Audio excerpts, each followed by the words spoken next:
All right. So the question is, and I've seen lots of people ask this: what the heck is going on with the San Antonio Spurs? I have a theory, a game theory, that is. But yes, I inexcusable. Last three games, inexcusable. And I've said this before, right? Against the Grizzlies, it's not that I thought the Spurs would win 100%. Okay, I didn't believe that, but I did believe at the very least that we would put ourselves in a situation to win, or at least I was hoping that we will at least put ourselves in a situation to win, and that was not the case whatsoever. So we just looked at this, but just for the YouTube people that see this video later, over the course of the last 5 games, I'm not saying he's sole responsible. I think there's other factors in play that I'll bring up, but not having Jeremy Sohan over the course of the last 5 games, San Antonio Spurs are one of the worst, or have one of the worst defensive ratings in the NBA, where we haven't been that much better than the Washington Wizards. It's been that bad. It's been actually quite awful. Now we just go ahead and do the last 10 games. They're 20th in the NBA, over the course of the last 10 games. So they just haven't been great, but it was way better than what we're seeing right now. It's been bad, guys. It's been really bad. So the question, like I said, is what the heck is going on? And I'll just give you my overall theory. So a lot of people didn't get to catch this game, which, I mean, I understand. It was like super early. Why? I hate games like that. I hate games on a Sunday at 2 p.m. Like, who wants to see that? But Spurs lost by 20. And you're probably wondering, was it convincing? Was it a convincing 20, or did the Spurs seem as if they had things in control? They had no control whatsoever. Fourth quarter, they scored better. But I'm going to bring up that fourth quarter in a second. But, man, guys, I'll just be frank. I'll be I'm going to be blunt. I believe, and if you have a different theory, that's fine. This is not like we should fight each other or argue with each other about this, okay? This is just my theory. I'm not angry at any Spurs fans right now. I know sometimes, fans get a little crazy and I get irritated, and then we're combating that and we're debating against all these people. I'm not doing any of that, okay? But I think a lot of us will agree with this, and if you don't, that's fine. But I think it's coaching. I'm at the point where I truly do believe that at least over the course of the last 8 games, that the coaching has been quite weird, to say the least. So first off, I'm getting tired and sick of this same old thing with the Spurs. It seems like what they continuously keep doing is playing into their opponent's strengths. They are constantly adapting in the wrong way, in which they're just playing their opponent's game.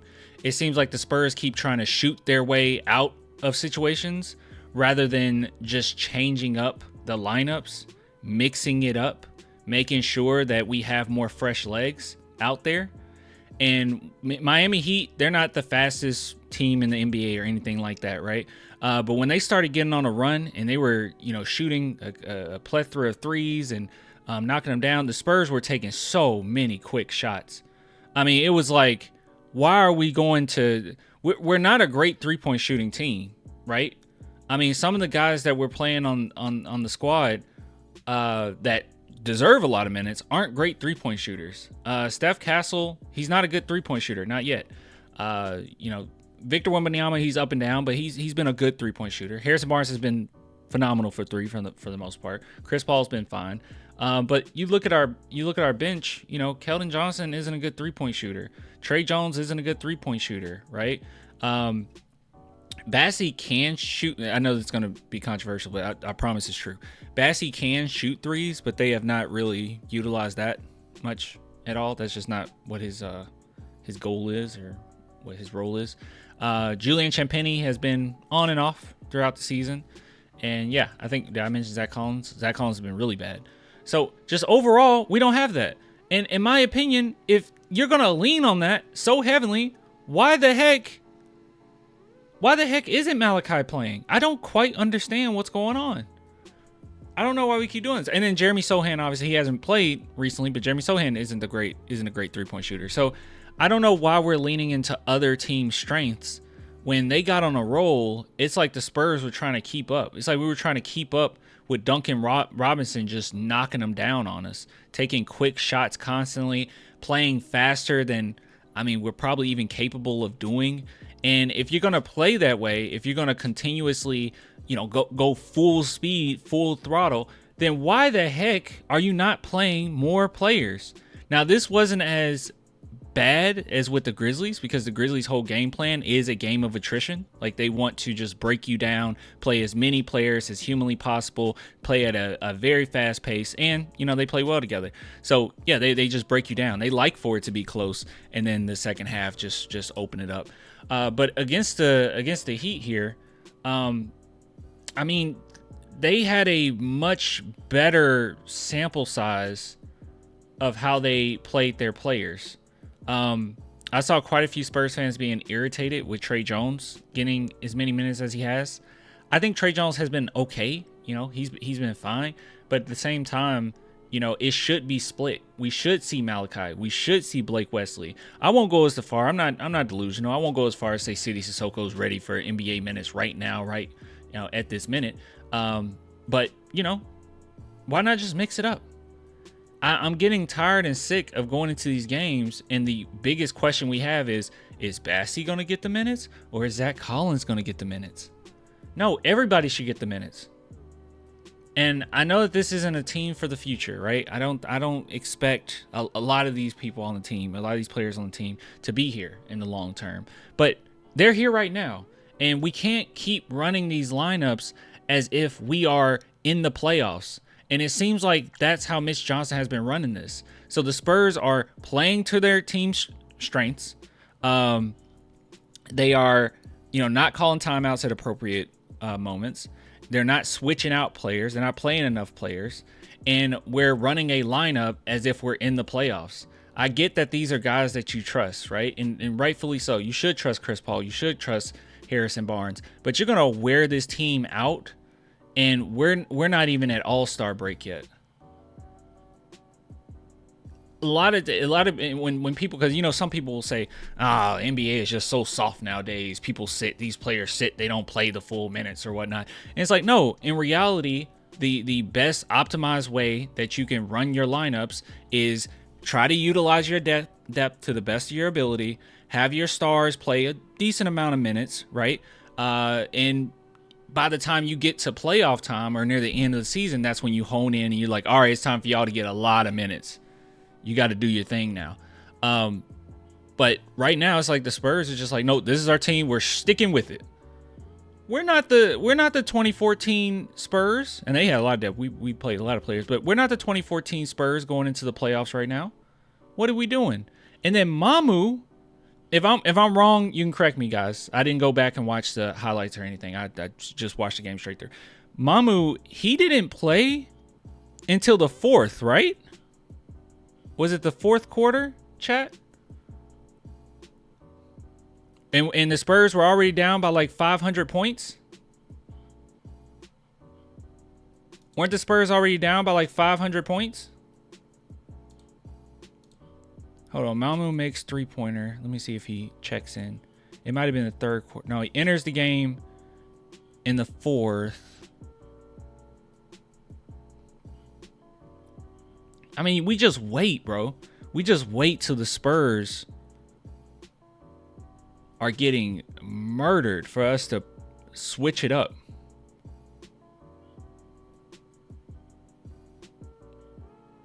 Hold on. Actually...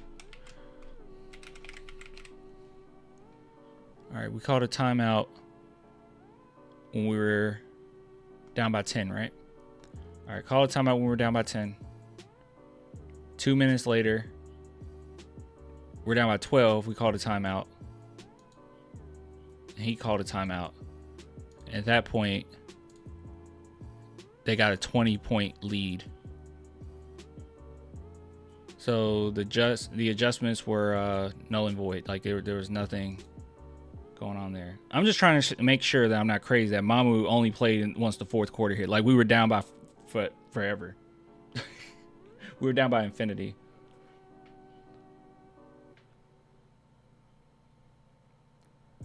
Mitch got as far as he could. His inexperience is on full display. For sure, for sure.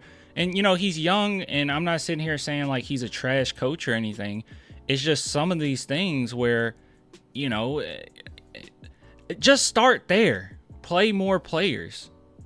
Just start there. Have a little bit more faith in your players. And I think that has been actually the biggest flaw of Mitch Johnson so far, is the ridiculous amount of faith that he has in his starters and no one else. I think that has been the biggest issue. He has so much faith in them that he will play them, and even if there's a long, horrible run that they're going on, he will continue to play them. He will not take them out or put in a player that may not have got... Like, in a game like this, guys, the Spurs had no control of this game in the second half, okay? I'm just going to be real. I know the fourth, they got it together a little bit, but it was quite awful, right? I'll just say it, basically all game long. Since the second quarter, they didn't really have control of this game. Blake Wesley getting 2 minutes, Malachi Branham getting 2 minutes. You guys can tell me that they are, you know, well, none of you guys really say this, but like, people can tell me that they are like one of the most trash players in the NBA. You can tell me that, but I've also watched them. Okay, I've watched a lot of games with Malachi and Blake, and they are NBA players. Okay, they are at the very least NBA players. You can say, "Oh, they're G Leaguers." They are not G Leaguers. They would destroy the G League. They are NBA players. Are they stars? No. Are they, you know, really great players? No. But they have a few assets that they have, or a few attributes that they have. That's what I meant to say. A few attributes that they have that the Spurs could utilize right now. Oh, you want to shoot more threes? Well, you have Malachi Branham, who is undoubtedly one of the best three-point shooters on this team. Easily. I think last season he shot 35%. This season, the time that he has played, he shot nearly 40%. He is one of the best. And also, I think that he would highly benefit from having a Steph Castle and Chris Paul when it comes to being a catch and shoot shooter. And then Blake Wesley is a decent defender, right? Let's not put everything on Steph Castle. Jeremy Sohan isn't here right now. How about we utilize Blake Wesley, a little bit of his energy? You want to play fast? A lot of times the Spurs have adapted to, in a bad way, adapt to what the other team is doing and just, you know, do the same thing. Okay, you can play fast with Blake Wesley. You can play faster. Fastest player on the team. You know? I don't get it. I don't quite understand. Doesn't make sense.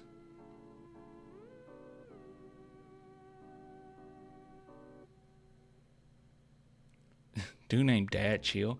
He said MJ and LeBron did. You're a casual. I don't know if he's talking to me or I don't know what we were talking about. I have no idea what that's about. And he might have been talking to someone else. Anyways, Blake had great moments last year for sure. It's not even about, guys, let me say this, okay? It's not even about, let's play all of this great talent that the Spurs have. It's about, this is all that we have. And when you don't play your players or don't utilize just some of the talent that you have, and give some of these guys a little bit more rest, you're going to end up creating injuries. Knock on wood, but that's what happens. I saw someone say, like, well, they should only play in case there's injuries. But it's circular. We're going to create injuries by not playing them. You have to play your roster. And in games like this, when you're just getting beat down, it's fine to just take all your starters out. All of you guys sit down and throw in some other guys. It's okay to do that. They're hungry. They're going to play hard. I promise you, Malachi and Blake and Mamu getting out there, that you're not going to be down by 30. Matter of fact, you might end up getting 39 points in a quarter. Just silly. But I mean, my takeaway is just stop trying to shoot your way out of games. Okay, I feel like you're skipping steps here. Just put good adequate lineups out there to give your players rest. And if it's just to sustain, do it just to sustain. But Spurs too often are losing games within like 2-minute spans. You know what I mean? Like it's like 2-3 minute spans.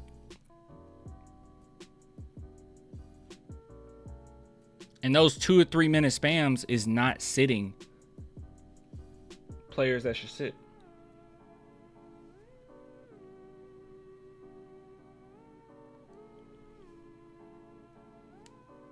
If rest prevented injuries, Embiid and Kawhi would stay healthy.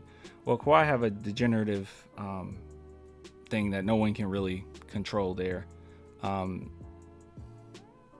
So there's that when it comes to Kawhi. And then Embiid, yeah, I don't really know too much about Embiid. He's just kind of injury prone himself. I mean, there's exceptions to the rule, you know.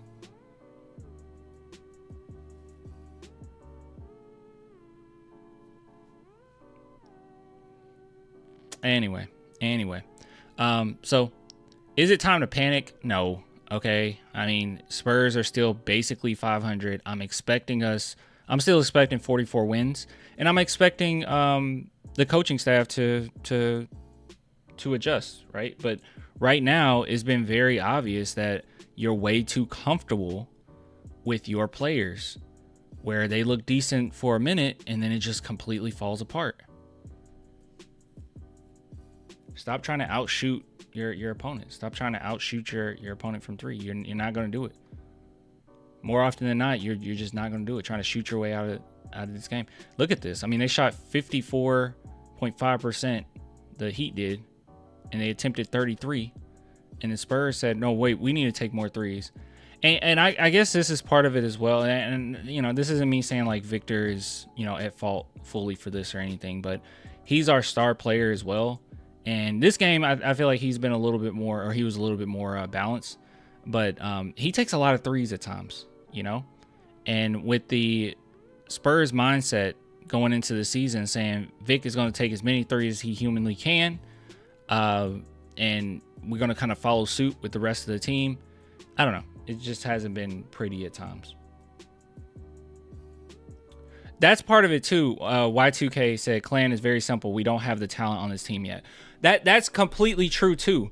But it's a double issue here, okay? Because some of these games the Spurs could have won. It's a double. You're doubling it. Not only do we not have the talent, but you're also not putting the players that we do have in the position to win. It's two things. But just because you don't have the talent doesn't mean you can't scrape away wins like this. You don't just shoot yourself in the foot.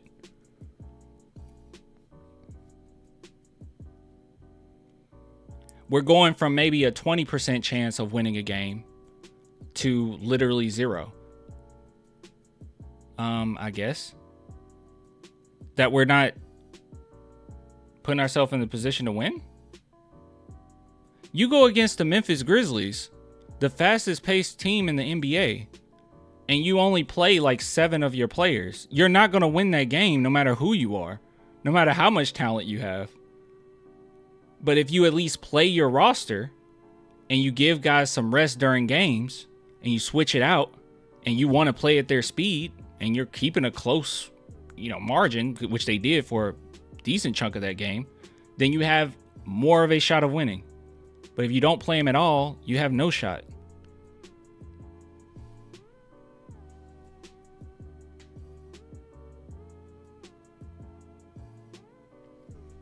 There were defensive lapses, lack of intensity on defense, and then lack of adjustments against the zone, which took us out of the game.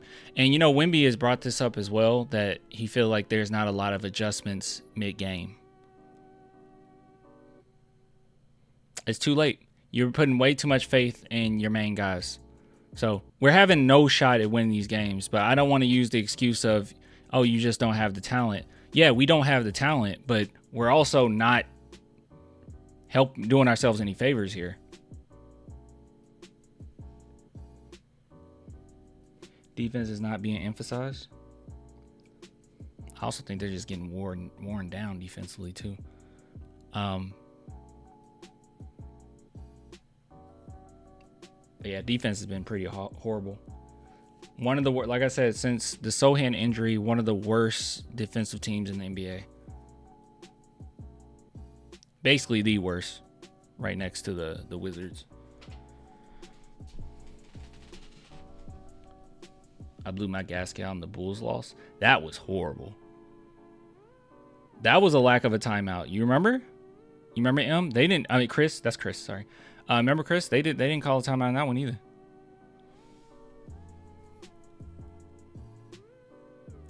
I stopped getting mad at losses after that. I ain't mad at that. Do you still believe in 44 wins under Mitch? Yeah, I think the Spurs will adjust. I think he will get better at that. I honestly feel like the All-Star weekend they need that. But you have several games here, so hopefully they get it together.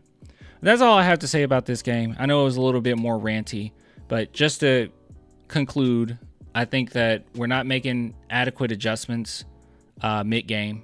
I think that we aren't playing enough of our players. And like I said, if you do it smartly, you don't have to play Blake Wesley, with Malachi Branham for 10 minutes straight. You can split it up. I think we need better rotations, and I think that we need to have a little bit more faith in our other guys, and way too much faith that they'll figure it out in the game. I think it's a lot of our team will figure it out. And that's probably due to the leadership of Chris Paul as well. He's so vocal. And he's like, okay, I'm going to have more faith in my veterans and Wemby to figure this thing out. No, actually, no. No, sit him. Sit Wemby sometimes. Sit Chris Paul sometimes. Sit Harrison Barnes sometimes. And do it in a smart way in which you can give Malachi. I mean, in a game like this where Spurs just got whooped on the entire time, I'm sorry. I don't think Zach Collins should just have 7 minutes. I don't think that Malachi should just get 2. I don't think Blake should just get 2. I don't think that. I think that's ridiculous. You have no place at all. Look, we got. Are they going to be here long term? Maybe not, but they're on the team right now. Use them. I've seen them do fine. I brought this up before, and I'll bring it up again, because a lot of people say, well, Malachi is unplayable. When Malachi gets at least 10 minutes, the Spurs are 8-5. They're 8-5. When he gets at least 10 minutes in a game, they're 8-5. So you can win a game with Malachi Branham in it. It's not impossible to win a game with Malachi Branham playing. That's not taboo. You don't rely heavily on him. Don't do that, but it's not too crazy. And he's, right now, the best three-point shooter on the team, I think. Actually, 38%. I said 39% early. He's shooting 38% from 3. What's Harrison Barnes shooting?